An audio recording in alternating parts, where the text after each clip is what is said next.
بسم اللہ الرحمن الرحیم رب اشرح لی صدری ویسر لی امری واحلل عقدۃ من لسانی یفقہوا قولی.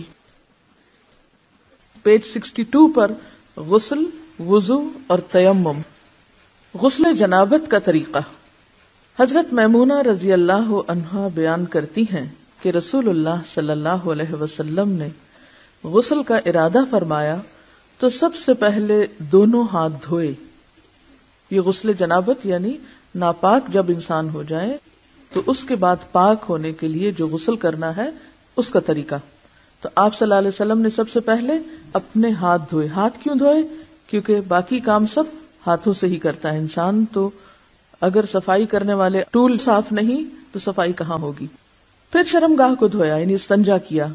پھر بایاں ہاتھ جس سے شرمگاہ کو دھویا تھا یعنی استنجا کیا تھا زمین پر رگڑا، پھر اس کو دھویا. زمین پہ کیوں رگڑا؟ اس لیے کہ اس زمانے میں صابن اس طرح اویلیبل نہیں ہوتا تھا، تو مٹی پاک کرنے والی ہوتی ہے، مٹی کے اندر ایسی صلاحیت ہوتی ہے جو جرمز کو کل کر دیتی.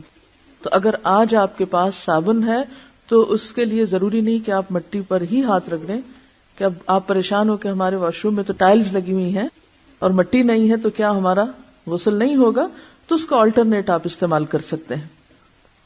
پھر کلی کی اور ناک میں پانی ڈالا، پھر چہرہ دھویا، پھر کوہنیوں تک ہاتھ دھوئے، پھر سر پہ پانی ڈالا اور بالوں کی جڑوں تک پانی پہنچایا.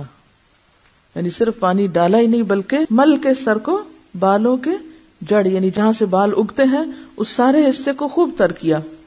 3 بار سر پر پانی ڈالا، پھر تمام بدن پر پانی ڈالا. یعنی پہلے سر پہ 3 بار ڈال کے اس کو سارا دھو ڈالا، پھر پورے جسم پر پانی ڈالا. پھر جہاں آپ نے غسل کیا تھا اس جگہ سے ہٹ کر پاؤں دھوئے. تو اس کا مطلب ہے کہ باقی وضو آپ نے شروع میں کر لیا اور پاؤں دھونے کا عمل بالکل آخر میں کیا. حافظ ابن حجر رحمۃ اللہ علیہ فرماتے ہیں کسی حدیث میں غسل جنابت کا وضو کرتے وقت سر کے مسے کا ذکر نہیں. کیوں؟ اس لیے کہ سر دھو جو لیا جاتا ہے. حضرت عائشہ رضی اللہ عنہا اور حضرت عبداللہ بن عمر رسول اللہ صلی اللہ علیہ وسلم کے غسل جنابت میں وضو کا ذکر کرتے ہوئے فرماتے ہیں کہ آپ نے سر کا مسح نہیں کیا بلکہ اس پر پانی ڈالا. امام نسائی نے اس حدیث پر یہ باب باندھا ہے جنابت کے وضو میں سر کے مسح کو ترک کرنا. امام ابو داؤد فرماتے ہیں میں نے امام احمد سے سوال کیا کہ جنبی جب غسل سے قبل وضو کرے تو کیا سر کا مسح بھی کرے؟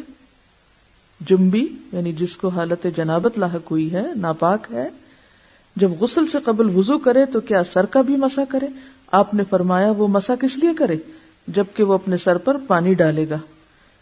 حضرت عائشہ رضی اللہ تعالی عنہا نے کہا میں اور رسول اللہ صلی اللہ علیہ وسلم ایک برتن سے نہاتے اور دونوں اس سے چلو بھر بھر کر لیتے تھے. یعنی آج کے دور میں تو آپ کے پاس مگ ہیں اور بہت سی سہولتیں ہیں، تو اس دور میں چلو سے پانی لے کر اپنے اوپر ڈال لیتے تھے. اس سے کیا پتہ چلتا ہے کہ اللہ نے انسان کو عقل دی ہے، انسان تدبیر کرے.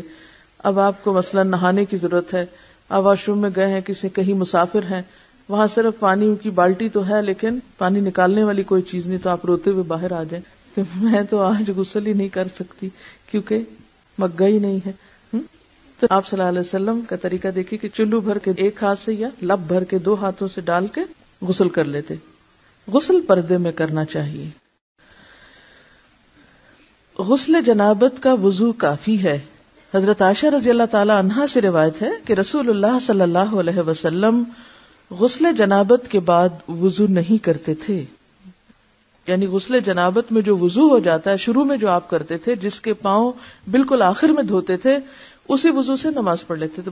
بہت سے لوگوں کو یہ کنفیوژن ہے کہ جناب ہم اگر سر سے دوپٹہ اتار دیں تو کیا ہمارا وضو باقی رہے گا، ہے نا؟ یہ بہت ایک خلش سی دل میں لوگوں کی ہوتی. تو یہاں پر تو دوپٹہ کیا لباس بھی نہیں ہے، یعنی بے لباس وضو کیا گیا ہے اور وہی وضو کافی سمجھا گیا ہے، بعد میں دوبارہ وضو کی بھی ضرورت نہیں. دیگر غسل جنابت کے بعد ان احوال کا ذکر کیا جاتا ہے جن میں غسل کرنا واجب، مسنون یا مستحب ہے. جمعہ کے دن غسل. حضرت ابن عمر رضی اللہ تعالی عنہ سے روایت ہے کہ رسول اللہ صلی اللہ علیہ وسلم نے فرمایا اذا جاء احدکم الجمعۃ فلیغتسل جب تم میں سے کوئی شخص نماز جمعہ کے لیے آئے تو اسے غسل کرنا چاہیے۔ حضرت ابو ہریرہ رضی اللہ عنہ سے روایت ہے کہ رسول اللہ صلی اللہ علیہ وسلم نے فرمایا، ہر مسلمان پر حق ہے کہ ہفتے میں ایک دن جمعہ کو غسل کرے، اس میں اپنا سر دھوئے اور اپنا بدن دھوئے۔ حضرت ابو سعید خدری رضی اللہ عنہ کہتے ہیں کہ رسول اللہ صلی اللہ علیہ وسلم نے فرمایا، جمعہ کے دن ہر بالغ مسلمان پر نہانا واجب ہے۔ ابن جوزی رحمت اللہ علیہ فرماتے ہیں، جمعہ کے دن غسل واجب ہے کیونکہ اس کی احادیث زیادہ صحیح اور قوی ہیں۔ ابن حزم اور علامہ شوکانی نے بھی اسی مذہب کو اختیار کیا ہے، یعنی اسے لازم قرار دیا ہے۔ لیکن اگر کوئی شخص کسی وجہ سے نہیں کر سکتا تو وہ گناہگار نہیں ہوگا۔